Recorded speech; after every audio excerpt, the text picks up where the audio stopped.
program is the Active Center.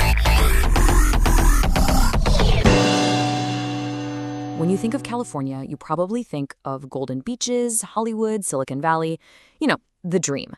But that dream comes with a really, really high price tag. And while everyone talks about real estate, the real story, the one at the core of California's cost of living, well, it's a tax story. So yeah, the big question, why is it so expensive to live in California? It's something people ask all the time. To really get it, you have to follow the money. And that journey starts with a few very specific, very big numbers. The story of California's cost of living really starts with this trio of number ones. First up, as you can see, it holds the top spot, number one in the entire country for the highest state income tax. But wait, there's more. It doesn't stop there. On top of that, California also claims the number one ranking for the highest statewide sales tax. And to complete the trifecta, you guessed it, it also has the highest gas tax in the nation. Hitting number one in all three of these major categories isn't just a fun fact. It fundamentally shapes the state's economy and, of course, your wallet. Okay, so let's get into it. Let's break down how each of these big three taxes actually works one by one. First, the income tax. The system is designed to be highly progressive.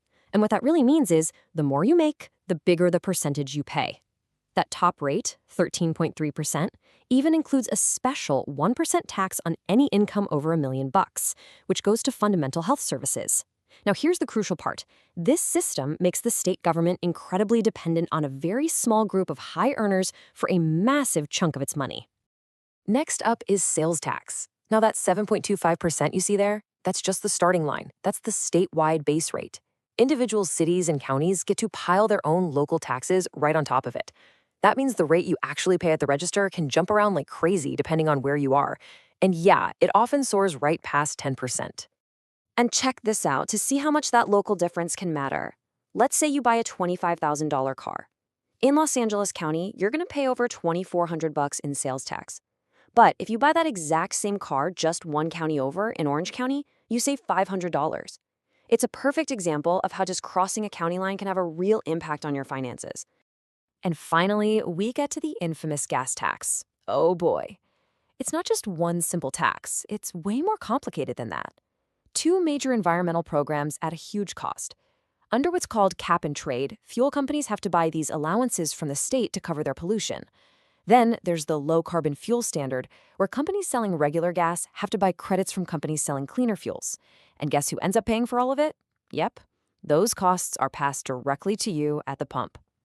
And this chart really puts it all together. For every single gallon of gas, you start with a fixed taxes from the state and federal government. That's almost 80 cents right off the bat. Then you tack on those environmental program costs we just talked about, another 40 to 70 cents.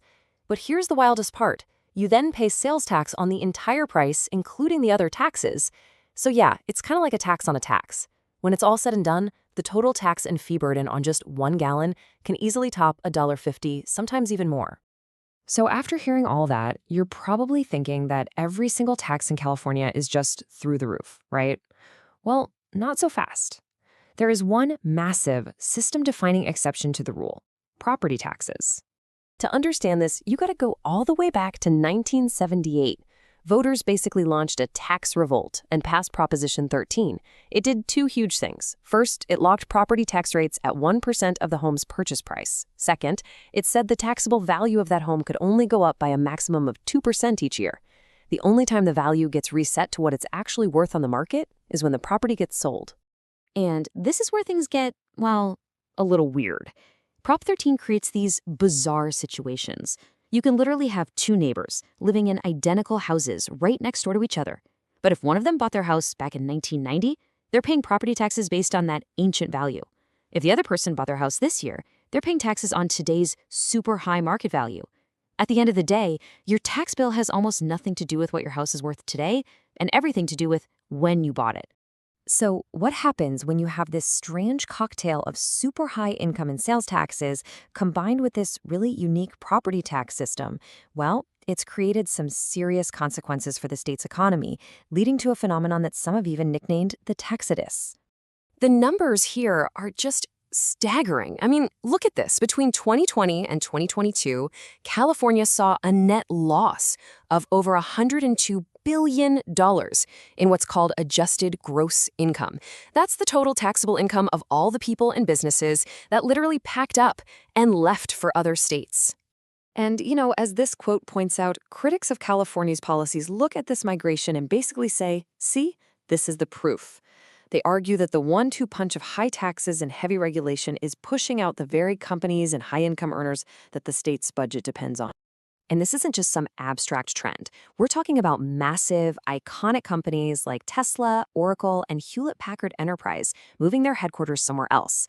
And you've got really high-profile people like Elon Musk and the pro golfer Phil Mickelson who have very publicly left, often pointing to taxes as a major reason for moving to places like Texas and Florida. So what in the world does all this mean? Is California's tax system fair? Is it broken? Is it actually working? Well, as you can probably guess, the answer you get completely depends on who you ask. Okay, let's just break down the 4 big camps. From a conservative viewpoint, the taxes are just way too high, they're driving businesses out, and Prop 13 is a crucial shield against out-of-control government spending. Moderates tend to worry that relying so much on the top 1% makes the budget unstable. They like Prop 13 for homeowners, but are open to changing it for big corporations. Liberals generally argue that high progressive taxes are fair and absolutely necessary to pay for public services, and they see Prop 13 as a disaster that starves schools and cities of funding. And then all the way over here, Democratic socialists see the entire system as unjust, and they call for even higher taxes on the super-rich and want to repeal Prop 13 completely. And all of that leaves us with the central, massive question. Is California's complex, high-stakes tax system a bold new model for funding a modern, progressive society? Or is it a cautionary tale, a blinking red warning light to other states about the consequences of pushing taxes and spending to their absolute limits? That, right there, is the billion-dollar debate that California is still trying to figure out.